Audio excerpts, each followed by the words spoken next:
Have you ever actually stopped to think about the profound difference between chasing a paycheck and building a system? Most people spend their entire lives on this relentless treadmill, just chasing money month after month. But wealthy people, they spend their lives building automated wealth systems. Welcome to today's Explainer, where we're going to completely rewire how you look at time, money, and freedom. Okay, let's dive right into this. Think about the traditional employee path. It's a strictly linear model where you are literally renting out your time. If you stop working, well, the money stops flowing. It's a one-to-one ratio of inputs to outputs. But the wealth path? It operates entirely differently. This path is all about disconnecting your inputs from your outputs by building or acquiring assets. The goal here isn't just landing a slightly higher salary. It's about achieving exponential freedom. So that brings us to the absolute core of our journey today, the wealth ecosystem. We are going to map out exactly how to escape the middle-class trap. We'll look at the psychology behind it, the hidden financial enemies trying to stop you, and the exact machinery used to build lasting wealth. Get ready, because this is your complete documentary-style roadmap to financial independence. Chapter 1. The Psychology of Wealth. Look, before we even touch the math of getting rich, we absolutely have to talk about mindset. Wealth creation is fundamentally a psychological shift long before it ever becomes a financial reality. People born in different eras, they naturally view markets differently based on the economies they grew up in. But the ultimate shift required for building wealth, moving from a consumer mindset to an investor mindset. The consumer focuses on spending, upgrading their lifestyle, and, chasing that social status. The investor, on the other hand, focuses exclusively on ownership, acquiring assets, and the absolute magic of compound growth over decades. And here's the crucial pivot. You've got to transition from being a worker to being an owner. Just like the investor Naval Ravikant points out, you are not going to get truly rich just renting out your time. You must own equity. Wealthy individuals, they don't just want a 10% raise at work. They want to own a piece of a product, a business, real estate, or intellectual property, because that ownership is exactly what allows you to earn money while you sleep. Chapter 2, The Hidden Enemy, Lifestyle Creep. All right, so as your income grows, there's this completely silent wealth killer just waiting to ambush you. This right here is why getting a massive raise rarely makes people actually richer, and it boils down to a fascinating psychological concept: hedonic adaptation. It defines exactly why that brand new car or that much bigger apartment just stops making you happy after a few weeks. We quickly adapt to improved circumstances. What once felt like an incredible luxury simply becomes our new normal baseline. It's kind of like a bucket with holes in it, right? No matter how much water you pour in, it just keeps draining right out. And that is the absolute danger of the comfort zone. Think about this quote for a second. The most dangerous things are heroin and a monthly salary. Wow, right? Nassim Taleb and Naval Ravikant have highlighted how highly addictive a steady paycheck can be. It lulls you into this false sense of security, quietly encouraging you to upgrade your lifestyle and take on debt. Before you know it, you're trapped in a cycle where you're completely dependent on that next check just to survive your new expensive habits. Just look at this number, $1.4 million. This is the literally terrifying math behind lifestyle creep. If you get a promotion and instead of investing the difference, you increase your monthly spending by just $1,250, say a nicer apartment, a car lease, some extra subscriptions, that money, if invested at a 7% return, would have grown to over $1.4 million over 30 years. That temporary lifestyle upgrade, it literally costs you $1 million retirement. Chapter 3, Building Your Wealth Machine. So, if we know how to avoid the traps, how do we actually go on the offensive? Well, we need to build a system of assets. Your wealth machine is basically built from these core vehicles. You've got index funds, which lets you own a tiny piece of thousands of global companies with incredibly low fees.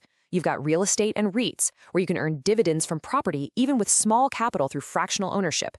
And you have active wealth generators, high-ticket skills, and remote side hustles. In fact, one of our sources detailed building a side hustle in digital marketing that generated an effective rate of $100 an hour, that pulled in an extra $18,000 a year for just 15 hours of work a month. Now, how you actually allocate that capital, it matters immensely.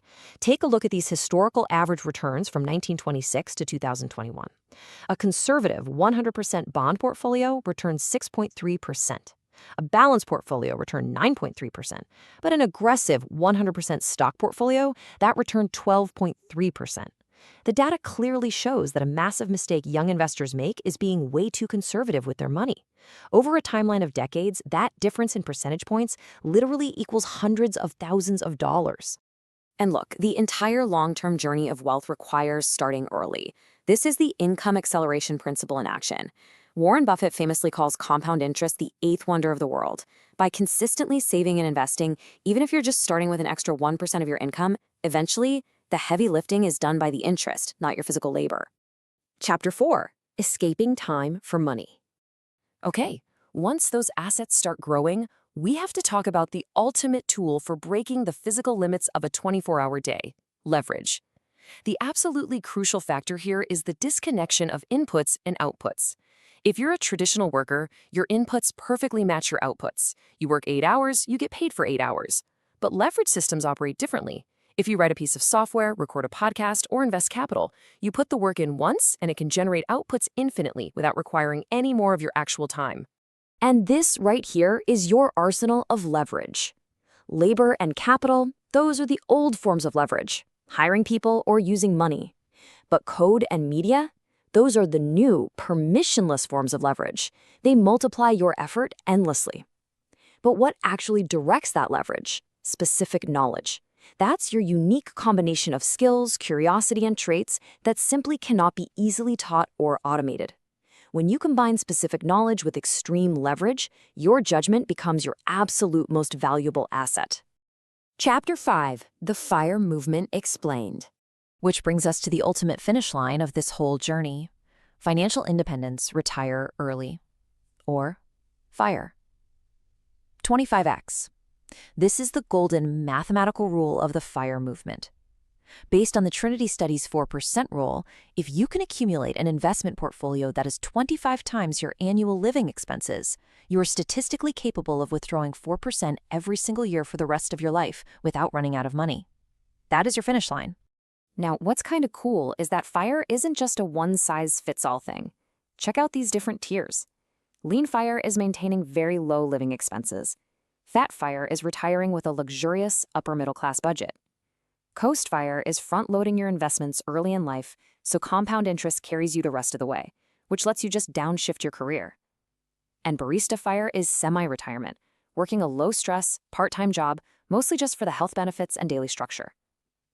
Early retirement is really about having freedom and options, not necessarily just sitting on a beach doing nothing. But wait, the absolute ultimate cheat code for the FIRE movement? Geo-arbitrage. This is the practice of earning a strong currency, like, say, a remote San Francisco tech salary, and living in a lower cost of living area, like Bali or Portugal. By severely slashing your rent and living expenses without touching your top-line income, you can actually reach that 25x savings goal 2 to 3 times faster than your peers. Chapter 6. The Ultimate Wealth Ecosystem. All right, let's bring the whole shebang together to synthesize your final roadmap. This is the millionaire formula. First, you develop high-ticket skills. Then, you use those to maximize your income. You fight lifestyle creep tooth and nail to maximize your savings rate. You pour those savings into investments using leverage. Those investments then compound into income-generating assets. And finally, when those assets produce enough to cover your expenses, boom, you achieve financial freedom. Every single stage feeds the next, creating a completely automated wealth machine. As we wrap up today's explainer, I really want you to let this sink in. Wealth is not about earning more. It is about owning more and needing less. True wealth is simply the gap between your ego and your income. It's about having sovereignty over your own time and your own choices. So I'm going to leave you with this final provocative question to chew on. What is your specific knowledge, and exactly how are you going to leverage it today to escape the middle-class trap? The roadmap is right here in front of you. The rest, well, that's entirely up to you. Thanks for joining me on this explainer, and I'll catch